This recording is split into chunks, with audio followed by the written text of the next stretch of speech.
Hello అండి, welcome to tree media. మనతో social activist, family counsellor Shri Krishnakumari గారు ఉన్నారు. మేడం నమస్తే. నమస్తే మేడం, లావణ్య ఇష్యూ కంప్లీట్గా ఇప్పుడు డ్రగ్స్ కేసుగా టర్న్ అయిపోయింది. మనం ఫస్ట్ నుంచి మీరు మాట్లాడారు కూడా ఆల్రెడీ. ఇది కాదు అసలు issue, main issue drug issue అని. అయితే ప్రీతి అని ఒక అమ్మాయి బయటకు వచ్చి లావణ్య నాకు డ్రగ్స్ అలవాటు చేసింది అని ఒక ఎలిగేషన్ పాస్ చేయడం జరిగింది. అసలు ఎందుకని మేడం ఇప్పటి వరకు లావణ్య పైన ఎలాంటి చర్యలు తీసుకోవట్లేదు? ఇంత జరుగుతున్నా కూడా పోలీసులు ఎటువంటి యాక్షన్ తీసుకోవట్లేదు. ఎలా చూడాలంటారు? ఎటువంటి యాక్షన్స్ తీసుకుంటే బాగుంటుంది అంటారు ఈ కేసులో? డే 1 నుంచి వాళ్ళిద్దరు ప్రైవేట్ పంచాయతీ కంటే కూడా ఇందులో డ్రగ్స్ ఇన్వాల్వ్మెంటే ఎక్కువ కనిపిస్తుంది. ఎందుకంటే అతనే ఎవరు రాజ్ తరుణే ఒక మాట చెప్పేశాడు. ఏమని? స్టార్టింగ్లోనే నా ఇంట్లో కూర్చుని డ్రగ్స్ చేసేది అమ్మాయి, వద్దు తల్లి అని చెప్పాను, నేను వినలేదు అని చెప్పాడు. అది ఎంత వ్యాలిడ్ పాయింటో మరి పోలీసులకు ఎందుకు అర్థం కాలేదో నాకు అర్థం కాల. మరి అసలు ఆమెను కూర్చోబెట్టి, ఇప్పుడు పోలీసులకి చిన్న ఉప్పు అందితే చాలు, దాని నుంచి మొత్తం తీయగలుగుతారు. ఇప్పుడు మీరు నేను మనకు వచ్చిన అభిప్రాయాలను చెప్తాము, మన అనుమానాలను వ్యక్తం చేస్తాము, దీని గురించి ఆలోచించండి అని చెప్తాం. కానీ ఇదే నిజమని మనం అయితే చెప్పలేం కదా. మన దగ్గర అంత యంత్రాంగం లేదు. కానీ పోలీసులకు ఉంటుందిగా. పోలీసులు ఎందుకు, సరే ఆమె చేసింది డ్రగ్స్, నువ్వెందుకు చేయనిచ్చావు అని, తన్ని ఎందుకు చేసావు, నీకు ఆ డ్రగ్స్ ఎక్కడి నుంచి వచ్చినాయి? పైగా ఇంతకుముందు అమ్మాయి డ్రగ్స్ కేసులో కూడా ఉన్న అమ్మాయి, అవును, 52 రోజులు జైల్లో ఉండొచ్చిన అమ్మాయి. అలాంటప్పుడు ఆ డ్రగ్స్కి సంబంధించిన మొత్తం లింకులన్నీ అమ్మాయికి తెలిసి ఉండాలి. ఆ అమ్మాయికి తెలిసినంతవరకైనా వాటి గురించి ఎందుకు వీళ్ళు ఆలోచించలేదు? అంటే ఏం జరుగుతుంది ఇక్కడ అని గనక మనకు ఒక అనుమానం వస్తే గనక ఏమవుతుందంటే, చాలా పెద్ద వాళ్ళు ఇన్వాల్వ్ అయిన కేసుల్లో ఏదో పని పాట లేని విషయాలు, ఒక 4 విషయాలు 4 రోజులు ప్రచారం చేసేసి దాన్ని గాలికి వదిలేస్తారు. ఇప్పుడు వైజాగ్ విజయసాయిరెడ్డి భూములు శాంతి ఉదంతం ఉంది కదా, మీకు దానికి దీనికి చాలా సామీప్యంగా అనిపిస్తుంది. అక్కడ జరిగింది భూముల దందా, అక్రమ దందా. కానీ దానికంటే కూడా జనాలు దేనికి ఇంపార్టెన్స్ చూపించారు? Illegal affair. వీళ్ళిద్దరూ భార్యాభర్తల వ్యవహారము. ఈ చంటి బిడ్డకి తండ్రి ఎవరు, DNA టెస్ట్ అని ఒకడంటాడు, ఒకడేమో అసలు మొహం చాటేశాడు, ఒకడు సుభాష్ రెడ్డి అనేవాడు, నాకు బిడ్డకి సంబంధం లేదన్నాడు. 4 రోజులు విజయసాయిరెడ్డి మీడియాలో వీరవిహారం చేశాడు. ఇప్పుడు అంతా అయిపోయింది. కానీ అసలు విషయం ఏంటి? ఇప్పుడు ఎవరన్నా ప్రజలకు ఇంట్రెస్ట్ ఉందా అసలు ఆ ఇష్యూ గురించి? కానీ అక్కడ జరిగింది ఏంటి? ఇది పైకి కనిపించేది భూముల దందానే ఎక్కువ. అది కూడా మనం మాట్లాడాం. ఇక్కడ ఈ కేసులోనూ ఇద్దరి ప్రైవేటు లవ్ మ్యాటర్ కనిపిస్తుంది. ఇక్కడ నన్ను పెళ్లి చేసుకున్నాడు అంటది కాసేపు, సహజీవనం అంటది కాసేపు, ఎస్ నేను సహజీవనం చేశాను అంటాడు కాసేపు, 2017 నుంచి నాకు సంబంధం లేదంటాడు కాసేపు, రకరకాలు నడుస్తున్నాయి. కానీ దీని వెనక తీగ లాగితే డొంక కదులుతుంది అన్నట్లు డ్రగ్స్ విషయం బయటకు వచ్చే అవకాశం ఉంది. అది చెయ్యట్లా ఈ ప్రభుత్వం. అందుకే నాకు అనుమానం, దీని వెనక ఎవరో పెద్దలు ఉన్నారు, లేకపోతే ఇలా ఎందుకు జరుగుతుంది? ఇంకా ఈ రోజుకి ఈ శేఖర్ భాష, ఇంకొకరు నిన్న మనం మాట్లాడుకున్నట్లు ఒక 4 కలిసి దాన్ని జీడిపాకం కింద లాగుతున్నారు. ఇప్పుడు జీడీలు తయారు చేసేప్పుడు అట్లాగే లాగుతారు, ఒకళ్ళు ఎట్టు పట్టుకుని లాగుతూ ఉంటారు. అట్లా చేస్తున్నారు తప్పితే అసలు విషయం ఇప్పుడు ఈ ప్రీతి అన్నమ్మాయి బయటకు వచ్చింది. ఈ ప్రీతి అన్నమ్మాయి బయటకు వచ్చి నాకు డ్రగ్స్ అలవాటు చేసింది, నేను వాళ్ళ ఇంట్లో ఉన్నాను, వాళ్ళ ఇంట్లో ఉండేటట్లుగా చేసుకుంది తను, నేనే కాదు ఇంకా చాలామంది ఇలా ఉన్నారు అని ఆ అమ్మాయి చెప్తుంది. ఆ అమ్మాయి చెప్పిన ధరిమిల ఇవాళ లావణ్య ఏం చేసింది? ఆ ప్రీతి రాజ్ తరుణ్ కలిసి ఉన్న ఫోటోలు, లేకపోతే ఇంకెవరితోనో కలిసి ఉన్న ఫోటోలు, డ్రగ్స్ తీసుకుని వీళ్ళిద్దరూ వేసిన డాన్సులు, అవన్నీ బయటపెట్టింది. మరి ఈ అమ్మాయి మీద ఈ విధంగా బ్లాక్మెయిల్ చేయగలిగిన అమ్మాయి ఇంకెవరినో బ్లాక్మెయిల్ చేయలేదని మనం ఎట్లా నమ్ముతాం? పైగా ఇలాంటి డ్రగ్స్ లాంటి విషయాలు ఒక వ్యక్తిగా చేసే వ్యవహారాలు కాదు ఇవి. ఒక వ్యక్తిగా చేసేవి కాదు. వీళ్ళకి రాజకీయ నాయకుల సపోర్ట్ ఉంటుంది, అధికారుల సపోర్ట్ ఉంటుంది, పోలీసుల సపోర్ట్ ఉంటుంది. అందరి సపోర్ట్ ఉంటేనే కానీ వీళ్ళు ఈ పనులు చేయలేరు. సపోజు వీళ్ళు ఒక చెక్ పోస్ట్ నుంచి ఇంకో చెక్ పోస్ట్ వైపుకి వస్తున్నారు అనుకోండి డ్రగ్స్ తీసుకొని, ఇన్ఫర్మేషన్ తెలిసింది అనుకోండి, లేదు ఒకవేళ ఎయిర్పోర్ట్లో నుంచే తీసుకుని వస్తున్నారు, లేదు నౌకాశ్రయాల నుంచి తరలిస్తున్నారు అనుకోండి, అధికారుల్ని వీళ్ళు వాళ్ళ అదుపాజ్ఞల్లో పెట్టుకుందే ఇవి రవాణా కావు. ఇవి రవాణా అయి వచ్చిన తర్వాత సరఫరా చేసేవాళ్ళు ఉంటారు, పెడ్లర్స్, ఇప్పుడు లావణ్య లాంటి వాళ్ళు. వీళ్ళు లేనిదే అసలు డ్రగ్స్ వాడేవాడి దగ్గరికి డ్రగ్స్ రావు. అంటే ఇన్ని అంచెల వ్యవహారం ఉంది దీంట్లో. ఇంతమంది సపోర్ట్ ఉంటే కానీ, కలెక్టివ్ వర్క్ ఉంటే కానీ ఇది అవ్వదు. మరి అలాంటప్పుడు అసలు దీనిలో ఇన్వాల్వ్ అయిన పోలీసులను కూడా ఈ అమ్మాయి బ్లాక్మెయిల్ చేయలేదని ఎందుకు అనుకుంటాము? ఇది 2 వ్యవహారాలుగా మనం మొదటి నుంచి చూడాలని అనుకుంటున్నాం. ఇప్పుడు ఇది కేవలం ప్రేమ వ్యవహారంగా చూస్తే పాపం లావణ్య నష్టపోయింది అని అనొచ్చు, లేదు డ్రగ్స్ వ్యాపారంలో కూడా ఈమె వెనక ఎవరో ఉండి చేయించారు అని కూడా అనొచ్చు. కానీ ఆమె ఈరోజు నిందితురాలు, బాధితురాలా, నిందితురాలా అని గనక ఆలోచిస్తే గనక ఆమె ఏదో రోజు ఎప్పుడోనే, అంటే ఇప్పుడు వస్తున్న కథనాలను బట్టి బాధితురాల స్థాయి నుంచి నిందితురాల స్థాయికి వెళ్ళిపోయింది. ఇప్పుడు వరకు ఆమె మాట్లాడింది శేఖర్ భాషను తిట్టింది, చెప్పు పెట్టి కొట్టబోయింది, లేకపోతే ఇంకొకరిని తిట్టింది, వాళ్ళ నాన్నని తిట్టింది, ఎవరిని రాజ్ నాన్న తిట్టింది, రాజ్ తరుణ్ని తిట్టింది, అందరినీ తిట్టడం ఒక ఎత్తు. ఇవాళ ప్రీతి అనే అమ్మాయి వచ్చి బయటకు వచ్చి, అసలు ప్రీతి అన్న అమ్మాయి పేరు చెప్పింది ఈ అమ్మాయి ఫస్ట్ మీడియాలో మొన్న చెప్పింది, ఎవరు లావణ్య చెప్పింది, చెప్తేనే అమ్మాయి బయటకు వచ్చింది. పైగా అమ్మాయి రీహాబ్కి వెళ్ళింది, ఈ అలవాటు తప్పు అనుకుంది, తప్పు తెలుసుకుంది, మానుకుంది. ఆ అమ్మాయి జీవితం ఏదో, ఆ అమ్మాయి బిజినెస్ ఏదో చేసుకుంటుంది. కానీ ఇప్పుడు ఆ అమ్మాయిని మళ్ళీ నడి రోడ్లోకి తీసుకుని వచ్చి ఆ అమ్మాయి వీడియోలన్నీ, పాత వీడియోలన్నీ. అయితే ఇలాంటి సందర్భంలోనే లావణ్య గురించి మనం కొంచెం చెప్పుకోవాలి.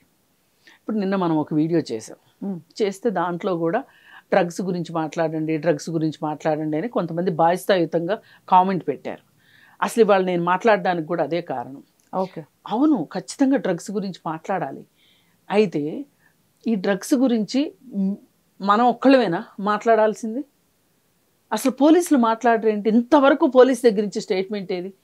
అసలు పోలీసులు ఇంత బాధ్యతారహితంగా ఎలా ఉన్నారు? ఈ కేసు ఇంత జరుగుతూ ఉంటే అంటే వాళ్ళ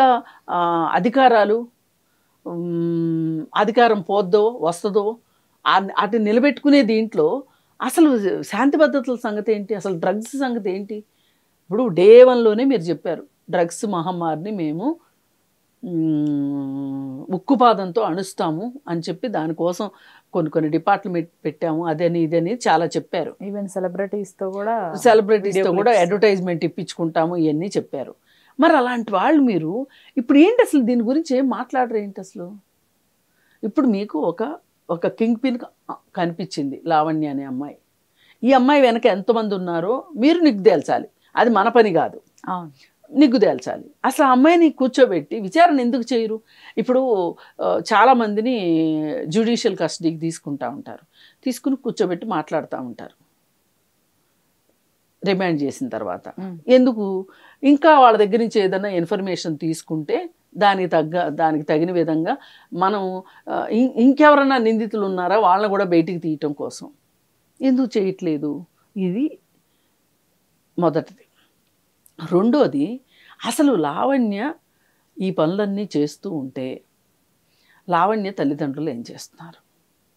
అలాగే ఇప్పుడు లావణ్య దగ్గరికి వచ్చిన వీళ్ళందరూ ఎవరైతే ఉన్నారో, ఇప్పుడు ప్రీతి కావచ్చు, ఇంకొక పింకీనో ఇంకో అమ్మాయి పేరు ఏదో బయటకు వస్తుంది, ఆ అమ్మాయి ఇంకా బయటికి రాలేదు, ఆ అమ్మాయి కావచ్చు, ఇంకా కొంతమంది, వీళ్ళందరూ అసలు వీళ్ళ సోషల్ స్టేటస్లు ఏంటి, ఫైనాన్షియల్ స్టేటస్లు ఏంటి, ఆ ఫ్యామిలీల బ్యాక్గ్రౌండ్ కూడా మనకు తెలిస్తే అసలు ఈ సమస్యలోకి వీళ్ళు ఎందుకు కూరుకుపోయారు అనేది అర్థమవుతుంది. ఒక్కటి మంచి విషయం ఏం జరిగిందంటే, దీంట్లో ఈ ప్రీతి ఈ అమ్మాయి ఇంట్లో వచ్చి ఉండేటట్లుగా ఈ అమ్మాయి చేసుకోవటం, ఆ అమ్మాయికి డ్రగ్స్ ఇవ్వటం, ఇవన్నీ చేసిన క్రమంలో వాళ్ళ తల్లి కనిపెట్టింది, ఈ అమ్మాయి 10 కేజీలు బరువు తగ్గిపోయిందంట ప్రీతి. అయితే అసలు ఏంటి అని ఆరాధిస్తే ఈ సంగతి బయటకు వచ్చింది. వెంటనే అమ్మాయిని తీసుకెళ్ళి రీహాబ్లో వేశారు. వాళ్ళు మొదట్లో మేల్కొనకపోయినా కానీ సమస్య తెలిసాక మట్టుకు రీహాబ్లో వేసి ఆ అమ్మాయిని బాగు చేసుకున్నారు. ఇప్పుడు ఆ అమ్మాయి ఫ్రెండు ఉదయ్ అని ఇంకో అబ్బాయి ఉన్నాడు. ఆ అబ్బాయి కూడా ఈ గ్యాంగుల్లో ఉన్నవాడే, ఈ పార్టీలు ఇవన్నీ చేసుకుంటున్న వాళ్ళే. ఇప్పుడు అసలు ఆ ఇల్లు ఎలా అయిపోయిందంటే ఒక డెన్ లాగా తయారైంది. ఎవరిది? రాజ్ తరుణ్ ఇల్లు. అక్కడే వీళ్ళందరూ కలిసి కూర్చొని పార్టీలు చేసుకొని డాన్స్లు వేసుకొని డ్రగ్స్ తీసుకుని డాన్స్లో వాళ్ళ వీడియోలని లావణ్య బయట పెడుతుంది. ఇప్పుడు ఎప్పుడైతే ప్రీతి వచ్చి మాట్లాడిందో, నిన్న పోలీస్ స్టేషన్లో కంప్లైంట్ ఇచ్చిందో వెంటనే ఇప్పుడు ఆ అమ్మాయి వీడియోలు బయట పెట్టేస్తుంది లావణ్య. ఎక్కడి నుంచి వస్తున్నాయి ఈ వీడియోలన్నీ అంటే, తను ఎవరైతే తన చేతిలో తన అజమాయిషీలో ఉండాలి అనుకుంటుందో, తన గ్రిప్లో ఉండాలి అనుకుంటుందో వాళ్ళ ఫోనులు తీసేసుకుంటుంది. ఆ ఫోనుల్లో ఇన్ఫర్మేషను తోటి తను అవసరమైనప్పుడల్లా, ఇప్పుడు రాజ్ తరుణ్ ఫోన్ కూడా తనే హ్యాండిల్ చేస్తుంది లావణ్యనే. అట్లా ఈ ఉదయ్ ఫోన్ కూడా తన దగ్గరే ఉంది. సరే నిన్న ఏదో న్యూస్ ఛానల్లో అడిగారు, నీ దగ్గర ఆమె లైన్లోకి తీసుకొని, ఉదయ్ ఫోన్ నీ దగ్గర ఉందా అంటే, నాకు 50,000 ఇవ్వాలి అతను. ఎన్నోసార్లు అతను ఫోన్ ఇమ్మని అడిగితే ఇస్తాను అని పిలిపించి ఇవ్వకుండా పంపించేసిందంట. ఇలా మనుషుల్ని తన చుట్టూ మిణుగురు పురుగుల్లాగా తిప్పుకోవటం, తను ఎవరి చుట్టూనో తిరగటం, తన చుట్టూ ఇంకెవరినో తిప్పుకోవడం అనేది ఒక పరిపాటిలాగా అయిపోయింది లావణ్యకి. కానీ ఇవాళ ఈరోజు మనం లావణ్య గురించి ఇంత సాధికారంగా ఎందుకు మాట్లాడగలుగుతున్నాము అంటే, ప్రీతి బయటకు వచ్చి చెప్పింది కాబట్టి. చెప్పందే మనం చెప్పలేం కదా. ఇంకొకటి మనం న్యూస్లో వచ్చింది ఏంటంటే మేడం, ఆఖరికి డ్రగ్స్ అలవాటుతో పాటు వీళ్ళవి న్యూడ్ కాల్స్ కూడా రికార్డ్స్ చేయటం, వీళ్ళ న్యూడ్ వీడియోలు కూడా పెట్టుకొని బెదిరించడం అనేది కూడా ఒకటి చేసింది అని చెప్పేసి. లేదండి, తన మనస్తత్వం రీత్యా తను ఎవరినైనా ఇరికించాలి అనే మనస్తత్వం ఉంది. ఇది ఒక రకంగా ఇంకొక సైకాట్రిస్ట్ అయితే ఈ మనస్తత్వం గురించి ఇంకెక్కువ చెప్పగలరేమో కానీ, నాకు అర్థమైనంత వరకు, నాకు తెలిసినంత వరకు ఆమె ఒక రకమైన మానసికమైన జబ్బుతో ఉంది ఆ అమ్మాయి లావణ్య. ఎందుకంటే అలా లేని వాళ్ళు ఎవరు ఇలా ప్రవర్తించరు. అంటే ఇలా అలవాట్లు కావచ్చు, ఇంకొకరికి అలవాటు చేయటం కావచ్చు, ఎదురు తిరుగుతారు అనుకున్న వాళ్ళ ఆధారాలు తన దగ్గర పెట్టుకోవటం కావచ్చు, వాటిని చూపించి బెదిరించటం, బ్లాక్మెయిల్ చేయటం కావచ్చు. అలాగే అసలు రేపు జీవితం ఏంటి, ఏమవుతుంది, నేను ఏ కేసులో ఇరుక్కోబోతాను, నాకేమవుతుంది అనే ఒక భయం లేకోకుండా జీవితం అంటే అసలు ఎంత దిలాసగా గడిపేసిందో చూస్తే మనకు అర్థమవుతుంది. ఎంతటి వాళ్ళనైనా సరే మాట అనగలిగే తెంపరితనము, తను చెప్పిన దాని మీదనే తను నిలబడకపోవటము, ఒక 5 నిమిషాలు మాట్లాడిన మాటల్లో తను మాట్లాడిన దాన్నే తను ఖండించుకుంటుంది, తను మాట్లాడిన దాన్నే తను సపోర్ట్ చేసుకుంటూ ఉంటుంది. ఇవన్నీ మనం గమనిస్తూ వచ్చాం. కాకపోతే నా ఆలోచన ఎంతవరకు వెళ్ళింది అంటే, ఇప్పుడు రాజ్ తరుణ్ తనని మొదట్లో తను ఫైనాన్షియల్గా బాగున్నప్పుడు తనని రాజ్ తరుణ్ పోషించానని ఆ అమ్మాయి చెప్పింది, అతను కూడా చెప్పాడు.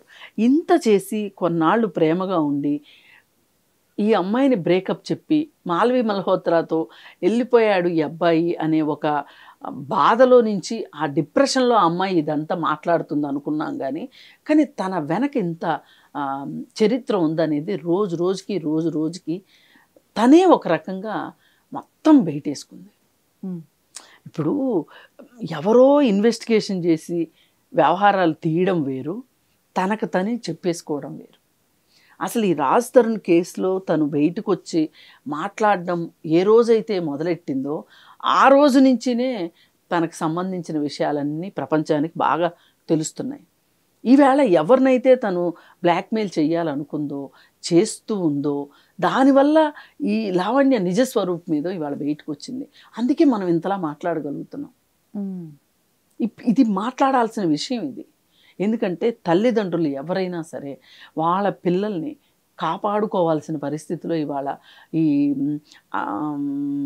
మధ్యతరగతి వాళ్ళు కాకపోవచ్చు, కానీ ఎగువ మధ్యతరగతి వాళ్ళు కావచ్చు, ఉన్నత వర్గాల్లో అంటే డబ్బులు బాగా సంపన్న వర్గాల్లో ఉన్న పిల్లలు ఈ విధంగా ఎవరెవరి చేతుల్లోనో బందీలు అయిపోయి డ్రగ్స్కి బానిసలు అయిపోయి వాళ్ళ జీవితంలో వాళ్ళు అన్నీ కోల్పోలేగా చేయటము, వాళ్ళకి సంబంధించిన వివరాలు వీళ్ళ దగ్గర పెట్టుకొని వాళ్ళకి చూపిస్తామని చెప్పి ఇవి బయటికి పంపిస్తాము అని చెప్పి లీక్ చేస్తామని చెప్పి తల్లిదండ్రుల దగ్గర నుంచి డబ్బులు గుంజేవాళ్ళు కానీ ఇలా రకరకాల వాళ్ళు ఉన్నారు. ఎవరు బయటకు వచ్చి ఈ సంగతి ఏదని చెప్తానంటే వాళ్ళని టార్గెట్ చేస్తే, అంటే ఈ అమ్మాయి చుట్టూ కొంతమంది ఉన్నారు. వాళ్ళు బయటకు వస్తే కానీ, అంటే ఈ అమ్మాయిని ఒక చోట కూర్చోబెట్టి విచారణ చేస్తే తప్పితే అది పోలీస్ డిపార్ట్మెంటే చేయగలదు, మీరు నేను చేయలేము. చాలామంది దొంగలు బయటకు వస్తారు, చాలామంది ఈ డ్రగ్స్ దందాలో ఇన్వాల్వ్ అయిన వాళ్ళు చాలామంది బయటకు వస్తారు. వాళ్ళందరూ బయటకు వస్తే కానీ ఒక రకంగా ఇది డ్రగ్స్ దందా మీద చావుదెబ్బ కొట్టినట్టు అవుతుంది. ఏది ప్రభుత్వం తలుచుకుని చేస్తే, చేయకపోతే ఎవరు ఏం చేస్తాం?